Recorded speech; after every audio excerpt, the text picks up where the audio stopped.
How's it going, everyone? I just want to take time to appreciate you once again for returning for another video. This video will probably be the start of a series of videos where we just talk about unlocking that creative imagination, if you will. I know, like I said in the last video, a lot of people struggle with trying to tap into that imagination, trying to unlock that creative side in them. If you're writing fiction stories, then you're probably going to deal with this a lot. So that's the main thing I want to be able to talk about. How to get yourself in that mindset to be imaginative, to be creative, unlock it, ignite it. One thing that I want to say, I think the kind of the first thing that I would advise before anything else would be to open up your doors, go outside and go into the real world, go into nature, go into where there's not really a lot of city, a lot of busyness. Even if you live in a city, you can go to a backyard, or if you live in an apartment, you can go just straight outside and just literally look at the grass of the nearest tree. I know that might seem like, okay, well, but hear me out for a second. So what I used to do when I was a kid, my dad used to take me like to the park and stuff like that, and it would be like small little areas, but he would just challenge me to look at the trees, look at the grass, and kind of imagine a little world going on. You know, a world within this big world, a whole nother ecosystem. And of course, for the scientists out there, the biologists out there are ecosystems within trees and grass. But on a more fantasy level, to create or think in my mind of little beings operating within the trees and their daily routines, and I would allow my mind to just rip with it. Now, of course, I was a kid, so it's a little bit different, obviously, but even as an adult, I still found myself going outside, just looking around, and kind of creating my own little world within everything I'm looking at. Imagine that there was these little military leaf people that are ready to challenge me if I get too close to their tree. Or even when I'm walking the dog, or when I'm out with my son walking, I think about the little things he's getting into, and I kind of imagine if there's little people upset that he just kicked over their wooden stick that was randomly on the ground. Again, these might seem silly, but I think it's a good idea to kind of jump into that imagination head on, to not be kind of afraid or timid towards the feelings of just this whole new creative world, but to be wild and crazy with it. Now, you might not want to write this down or like take it and make a whole book out of it. Who knows? Maybe you will. I think that actually there literally was a movie that came out in my latter point of my young adult life, or not young adult, but my childhood life, where there was some little people living in trees and stuff. It was literally an animation like that. So somebody else kind of did the same thing. But the point is to be wild with it, to be crazy with it. Think of the most obscure, crazy things, and don't feel timid to try to get timid to get too crazy with it. It's all in your head. No one is, writing this down and judging you by it. No one is just sitting in the background like, what is this idiot thinking about? It's all in your head. Laugh a little bit, have fun, think of little battles or whatever going on, or a little journey kind of. But yeah, I would say the first thing is just going outside in nature. Nature and the real world has a lot to spark the imagination with. Sometimes we just don't take the time to just sit and look at it, whether you're looking at in the clouds, or whether you're looking at grass and trees, or little bugs and how they go back and forth. If you look at even movies like the Bee Movie, yeah, it had a whole lot of creative extraness in it, but I guarantee you it probably started with people who were just taking the time to look and study bees' behaviors, and then coming up with their own little world and scenario within. So yeah, like I said, just take that time, take a step outside, whether it's just inside your little front yard, your patio, your backyard, whatever.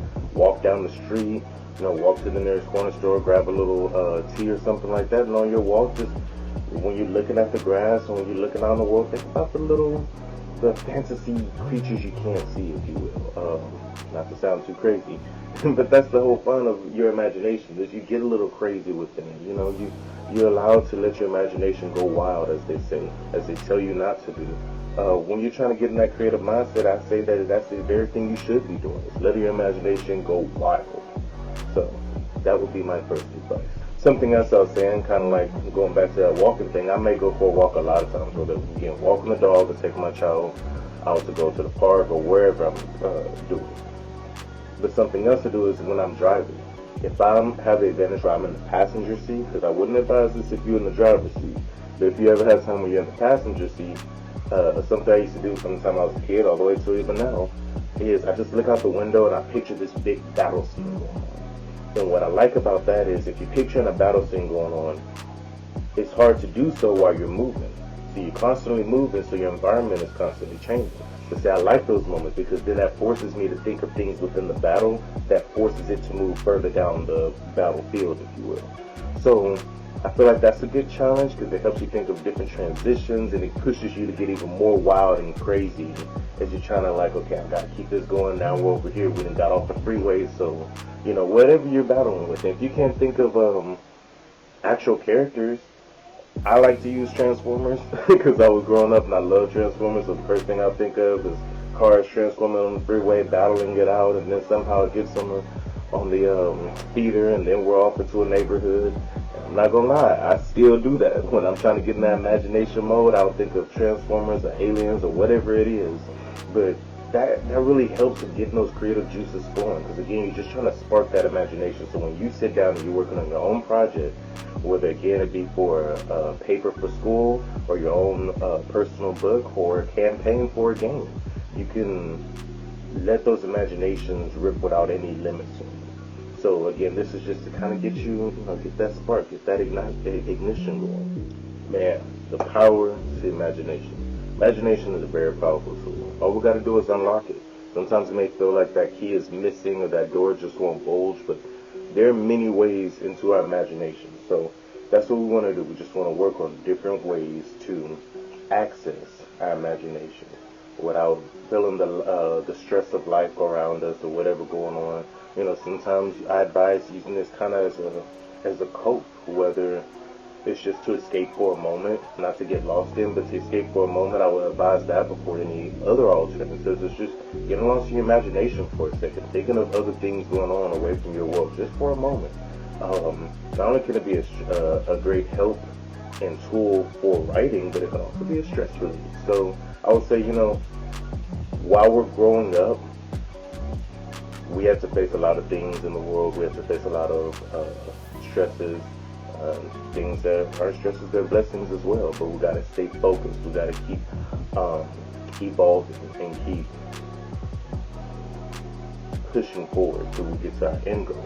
And I would just say there's still nothing wrong with holding that kind of kid-like mentality of just escaping into your own little section for a little bit, even for just a moment. I'm not saying this is professional advice. This is what I do whenever I'm stressing or whatever, and if it's too much, before I, run to a lot of other kind of worldly things, personally, the first thing I'm going to do is pray.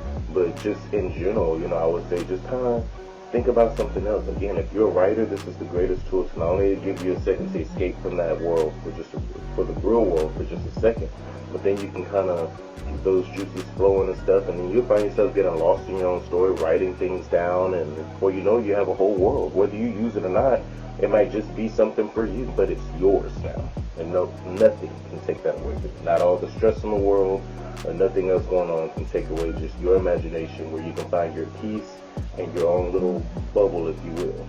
And going back to writing things down, first you do want to just focus on your imagination. I don't want to push you to start writing and stuff, because that can get a little intimidating. But what you could do is, as you start imagining these things, maybe you do take a little notebook and a pencil or put it in your phone, just write down a few of the things you imagine. So you're getting that practice of putting pen to paper on the thoughts that you come up with. What is really hard to do is translating your thoughts into actual words. I know that might seem like, well, that's simple. If I thought of it, I can write it. But sometimes it can be a little challenging. For me, it was a little bit challenging, translating the things that I'm thinking of into an actual proper sentence structure or description, if you will, especially a plot. You can think of all this amazing stuff, but then you got to form it into an actual sustainable plot, and that's a whole nother thing. I've watched movies where they had great awesome ideas of a plot and things like that, but then when you actually watching it, or they had great ideas within the plot, but when you actually watch it, the plot was kind of lacking on a substance, on a cohesive understanding story. And so I would just say, while you're doing all these imaginative things and just getting lost in your head and stuff like that, I would challenge you to just take a moment and every now and then, write some of those things down. But again, that's not the focus. The focus is just sitting back and just thinking. Sitting back and thinking on whatever you want to do, whether you're going out in the world and you have a little time, um, just taking that time and just kind of reflecting on just random things or random creatures or random environments, a new planet, whatever it may be. It don't even have to be something completely made up. Maybe you are a dancer. You love to dance or you love music, so you're thinking of a music battle or a dance battle, if you will. Those will be with real creatures in a real environment, but you're creating something that doesn't actually exist. When it comes to that battle didn't happen, you know what I'm saying? I'm not saying think back on a movie you've seen, although if that helps you too, then great. But I would say kind of you can take elements from the real world but put it inside your own fictional. Something else I love to do, I still do to this day, I used to do it back in high school. It's something I'm sure most people do to some degree or the other, is listening to music. I'm sure a lot of people listen to music when they're sad, they'll listen to music when they're trying to study, when they're gaming. I like to do it with nothing else going on. You just sit back, turn on music, and preferably music without words. And then I let my imagination go, kind of with the music. So what you can do is if you go on YouTube and you search up fantasy beats or epic beats and things like that, or sometimes lo-fi, I think it's called lo-fi beats, you can find different, they're kind of like instrumentals, not really, but they're just beats. They're just, no words are going on, just different beats going back and forth through the whole thing, and it sets a mood for you. Especially if you just take time to sit back and listen to it, you get a whole mood, a whole vibe, and that'll help your imagination. Let's say you're just trying to think of this journey from point A to B. You can put on some lo-fi or something like that, and then you can just kind of picture the walk through the forest, if you will, and the different creatures popping up. And again, it just helps, if you want this full, intense battle scene, you turn on some epic music. And there are a lot of different people out there who have composed these really good beats out there. So shout out to those kind of individuals who have made that, because it's helped me a lot in my life, just be able to really get into all these different scenes by just listening to music. Something else that is an instrumental that I use are scores, not instrumentals, but scores from different movies. Hans Zimmer is someone who's made a lot of different composers, from the Superman Man of Steel movies to 300. I believe he did the 300 songs as well. Correct me if I'm wrong, but anyway, the 300 movies and things like that, he makes some very epic tunes. And when you turn them on and you just jam them on with the headset, or turn it on your phone, on TV, and you just get to blasting, man, and just get lost in those thoughts. I'm telling you, it's a pretty good and useful tool. So I definitely advise music. If you're not going out or you don't have time to go out or whatever, just listen to some music. Just don't let nothing hold you back. Take that time to do so. Even if you're at work, unless your job requires you to have your utmost attention, like if you're a pilot or a driver, or if you're at the hospital maybe. But if you have any type of downtime at work, or you're doing something repetitive where it doesn't take your 100% attention, I say go for it and just kind of get, lost in the thoughts and imagine stuff going on, other things going on at work probably, Again, not professional advice. I don't want no one blaming me for losing a finger or something if you're dealing with machinery, but just kind of get lost in your thoughts and utilize those different times. A lot of times people at work will think about the stresses of their life. You're already at work. You're already at a stressful environment. Why get more down in that sinkhole of kind of frustration and despair when you can be thinking of something for your own artwork, for your writing? Get into that imagination. Let those juices flow again. Even while you're at work, just, doing whatever, you ringing up somebody, or you washing something, or you're cooking something, or whatever your work is. You're at the office and you're typing and stuff, and you got a little downtime, and all you're doing is inputting numbers.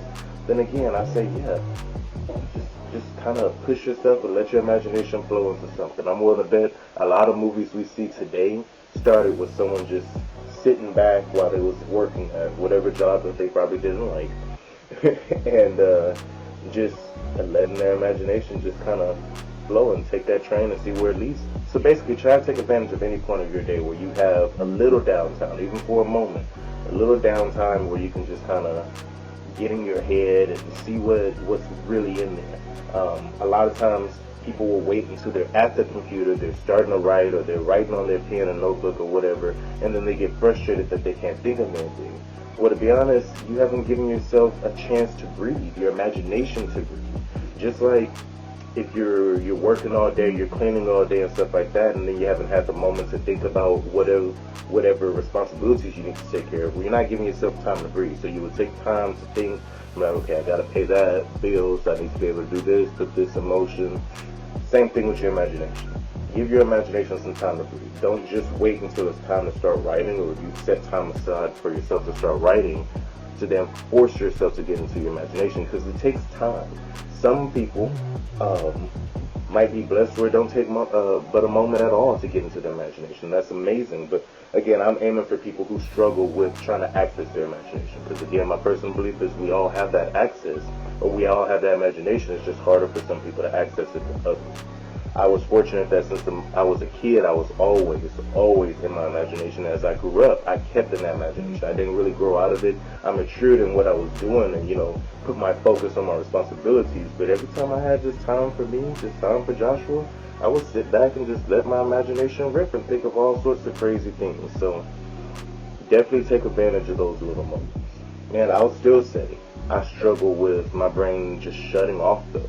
And me having to start from scratch, start with the music, start with going outside, and start from scratch when it comes to unlocking my imagination. I've always been a person with wild imagination, so it's not something easy, especially as we grow up. As we grow up, our brain evolves, and we're dealing with more and more things in life. We're figuring out how should I further myself here in my education, in my work, in my career. I have a family, like I said, I'm a family man. I have a wife and I have 2 kids. So a lot of times we don't have necessarily time. Like time itself doesn't permit us being able to just take a moment and just think about other things, think about the fun things and like yada yada. But I'll still say, it's up to us to make some time if we can. There are times, even if it's when you're laying down before you go to sleep. Our brain is evolving as we're getting older, but our imagination doesn't have to evolve and dissolve as we get older. We can still flex that muscle of imagination. We can still utilize it and keep it getting stronger. It's like when you see older people who are fit, they've been working out. They don't stop just because they're busy. Don't think just because they're older they don't have a million things to do. They probably got 1,000,001 things to do. From appointments to whatever their career still is, if they haven't retired yet, or dealing with children or grandchildren, yet they still stay fit. And that's because they're steady working on that muscle. They find time for it. So that's all we have to do. Is no different than another muscle. The brain is a muscle, but I'm saying within the brain, that imagination, treat it as a muscle and find time to keep working on it. Keep working on it. It's going to stay fit. It's going to stay fit, and it's going to stay strong too. So I just want to thank you guys again for taking the time to listen in on this video. Please hit me up in the comments with whatever opinions. Maybe write the things that you use to try to get your imagination going. Again, this will be a series of videos that we will do focusing on accessing your imagination and getting those creative juices going, flexing that imagination muscle, if you will. So take some time, and after you watch this video, give me some feedback on if these things help you, if they were no help at all, and we will continue to work on these different ways to access that imagination. So again, thank you for listening. If you like this video, please leave a like. Definitely subscribe, because we have more and more videos coming up very soon. Stay blessed and keep writing.